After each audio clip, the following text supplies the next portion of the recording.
Selamat siang para netizen dimanapun kita berada, salam inspirasi bagi kita semua ya. Sah ya, Anies Baswedan kabarnya akan diusung oleh PDIP. Wow, ini ngeri begitu kan. Apa yang disampaikan oleh Mas Hinton ini menandakan bahwa mari kita lawan orang-orang nepotisme begitu kan ya. PDIP daftarkan Anies maju Pilkada Jakarta 27 Agustus. Wah. Kim Plus semakin ambrar, semakin panik begitu kan. Saya yakin pendukung-pendukung PKS, pendukung-pendukung Nasdem, pendukung-pendukung PKB begitu, pemilih PKB, Nasdem dan PKS akan beralih dukungan kepada Anies Baswedan. Artinya apa? Artinya bahwa Anies Baswedan ini barang bagus, bos, ya. Makanya tidak mungkinlah sekelas PDIP ya, lalu kemudian mereka tidak mengambil seorang non kader di situ begitu kalau tidak punya elektabilitas tinggi. Saya kira ini adalah harus salah satu menyelamatkan bangsa kita. Bagaimana PDIP harus mendorong Anies Baswedan begitu. Salah satu ini, dan Anies Baswedan bisa menaklukkan ya si raja itu begitu kan. Bisa menaklukkan si raja itu begitu. Artinya apa? Artinya Anies Baswedan ini sudah merah, darahnya sudah merah begitu kan ya. Walaupun mereka non partai, tapi komitmen apa yang kemudian dibangun oleh Anies Baswedan punya mukmin luar biasa. Walaupun orang banyak mengatakan nanti bergabung PDIP jadi petugas partai, jadi petugas ini, ya ini bagaimana lagi begitu kan? Petugas partai demi bangsa dan negara daripada jadi penjilat begitu. Ini logikanya, logika sederhananya kan seperti itu begitu kan ya. Kita siap-siap dan kita akan deklarasi bersama-sama begitu kan. Ya Anies Baswedan dengan kader PDIP. Dan kita lihat saja komentar-komentar dari netizen. PDIP daftarkan Anies maju di Pilgub Jakarta 27 Agustus. Mari kita kawal ramai-ramai di KPU. Ahoker boleh nggak suka, bukan Ahok, Ganjar atau Mahfud yang sekarang ditakuti Jokowi, ya. Tapi sadar nggak, semua akrobat politik Kim akhirnya akhir-akhir ini yang untuk mencegah Anies Baswedan untuk bisa nyapres lagi di 2029, memuluskan sang putra mahkota untuk nyapres di tahun 2029, bisa saja itu terjadi. Makanya DPR seolah-olah ya merevisi undang-undang ini. Padahal ya apa yang dilakukan oleh MK sudah mutlak begitu. Tidak bisa seorang Kaisang. Ayo Bu Mega tanggung jawab, Bu Mega sudah membawa monster ke negara ini. Berarti Bu Mega juga yang bisa mengembalikan monster. Dan ada perlawanan dari Bu Mega sebenarnya begitu kan. Artinya begini, banyak yang masih menyalahkan PDIP sebenarnya begitu kan. Tetapi konteksnya mereka tidak tahu begitu. Artinya begini, saya katakan bahwa PDIP ketika mereka bersama seorang Jokowi begitu kan ya. Cerita dari Hasto, dia mengatakan bahwa seorang Jokowi satu ya. Bagaimana dirinya ada usulan-usulan bahwa seorang Jokowi 3 periode. Bahwa ada usulan-usulan lagi bahwa ya kabarnya PDIP, posisi PDIP ya yang menjadi ketua di situ adalah seorang Jokowi. Dan ini dilawan oleh Bu Megawati. Sehingga masih sekarang ini masih bersetegang dengan seorang Jokowi. Ya karena akibat kekecewaan seorang Jokowi ya kabarnya begitu kan ya. Ya akhirnya seorang mahkota begitu kan diajukan untuk menjadi cawapres. Padahal itu sudah ditolak beberapa kali oleh Jokowi.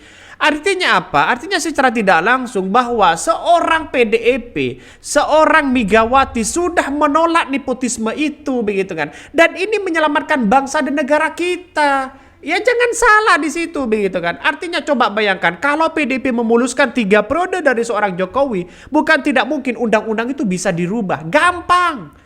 Tapi pada kenyataannya, ya hak konstitusi, hak rakyat yang dilakukan oleh PDIP di situ adalah benar-benar diterapkan. Kalau ditolak, ya benturan dengan undang-undang mereka harus tolak. Dan itu yang dilakukan hari ini, begitu. Dan PDIP saya rasa ini yang akan menyelamatkan kita, begitu. Makanya banyak di luar sana menyelamatkan itu harus tanggung jawab, Nah, ini ya.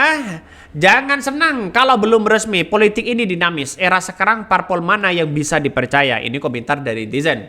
Ini awalnya juga ya karena PDIP ya. By the way ya, gue pilih siapa aja yang diusung PDIP selama bukan kerabat Jokowi. Jadi artinya apa? Artinya PDIP itu sebagai penyelamat begitu kan ya, bagi kita, bagi bangsa kita begitu. Karena bisa melawan dari seorang Jokowi. Sekelas presiden mereka lawan begitu kan ya. Itu sebagai penyelamat. Artinya apa? Artinya penyelamat dari nepotisme, KKN begitu, dari dinasti politik mereka. Dan pada akhirnya apa yang terjadi begitu kan ya? Yang terjadi kita lihat saja. Seolah Kim ya, kita harus melawan kotak kosong di berbagai daerah. Kita lihat saja Edi Rahmayadi ya melawan satu partai PDP dengan gerombolan-gerombolan mereka. Kita lihat saja di Pilkada DKI Jakarta begitu. Kita lihat saja di Jawa Tengah, kita lihat saja di Jawa Timur, Jawa Barat, kita lihat saja. Nampaknya ini akan melawan kotak kosong semua begitu. Kim Plus ini akan bersama-sama dan solid di situ begitu. Makanya ini harus dilawan. Apa yang diputuskan oleh Mahkamah Konstitusi saya kira bagus begitu ya, berpihak kepada rakyat. Ini PDIP daftarkan Anies maju Pilgub Jakarta 27 Agustus. Mari kita kawal bersama-sama. PDIP memastikan tetap akan mengusung calon Pilgub Jakarta 2024 meski DPR ya dan pemerintah telah merevisi Undang-Undang Pilkada. RUU ya Pilkada ini tidak mengikuti putusan Mahkamah Konstitusi sebagaimana seharusnya. Ya, bahkan Balik dan DPR seolah tutup mata dengan keputusan MK. Mereka membuat norma sendiri dengan RUU Pilkada. Maka ya politik ya PDIP Masinton Pasaribu mengatakan bahwa PDIP akan tetap maju Pilgub Jakarta mengikuti putusan Mahkamah Konstitusi bukan RUU Pilkada. Ia menyebutkan calon PDIP adalah Anies Baswedan. Insya Allah ada Anies. Kita ya kata Masinton dalam wartawan dia di DPR. Anggota DPR ini mengatakan PDIP akan mendaftarkan Anies ke KPU pada 27 Agustus. Ia meminta bantuan rakyat untuk mengawal pendaftaran itu. Bahkan ya kita gunakan putusan Mahkamah Konstitusi biarlah rakyat menjadi saksi untuk memperjuangkan demokrasi yang hendak dibunuh oleh kekuasaan hari ini. Betul begitu kan? Seolah-olah PDIP tidak punya kekuatan. Seolah-olah ya PDIP menjadi oposisi dan kemudian ya babak belur dengan masyarakat. Tidak, kekuatan itu berada di tangan rakyat. Ini yang harus kita lakukan begitu kan. Artinya apa? Masyarakat benar-benar kawal putusan Mahkamah Konstitusi ini. Jangan lagi ada orang-orang yang mengintervensi, jangan lagi ada orang-orang yang bermain di belakang ini semua begitu kan. Ini kan kacau begitu. Artinya apa? Artinya orang-orang yang tidak terima seolah PDIP ini mau diajak babak belur begitu. Tapi untunglah ada Mahkamah Konstitusi begitu. Saya apresiasi luar biasa. Begitu hebatnya ya melawan tekanan-tekanan seorang Jokowi di situ. Artinya apa? Masyarakat ini punya kekuatan luar biasa. Kita harus bersuara. Ya, kalau tidak bersuara gimana begitu? ya.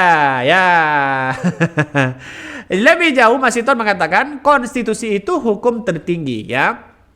Ia mendorong parpol lain yang ingin mengusung calon mengikuti putusan Mahkamah Konstitusi. Silakan semua tanggal 27 sampai 29 Agustus ini yang memenuhi syarat sesuai putusan Mahkamah Konstitusi datang beramai-ramai ke KPU Jakarta berdasarkan putusan Mahkamah Konstitusi. Maka kalau KPU ya saya katakan begitu kan ya, makanya kalau KPU tidak bisa menjalankan apa yang dilakukan oleh putusan Mahkamah Konstitusi, KPU berhak dibubarkan oleh Mahkamah Konstitusi dan bahkan orang-orang yang di dalamnya begitu kan tidak melakukan hak itu maka akan dicabut ya sesuai dengan apa yang norma yang dilakukan begitu sesuai dengan undang-undang itu. Apalagi DPR, apalagi partai bisa dibubarkan oleh Mahkamah Konstitusi begitu kan. Ya, siapapun yang melawan itu begitu kan. Siapapun yang melawan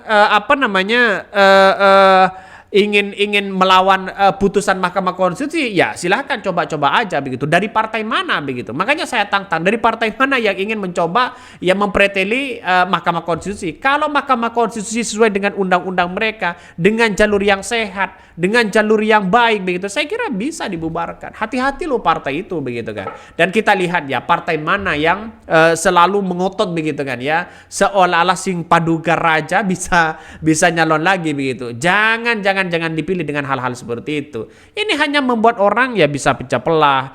Aturannya kok tidak boleh tiba-tiba dibenturkan di itu begitu kan. Membuat undang-undang, membenturkan konstitusi. Ini kan kacau. Mungkin itu yang kami sampaikan. Tonton terus channel Hodari Podcast Rakyat ini. Jangan lupa di subscribe.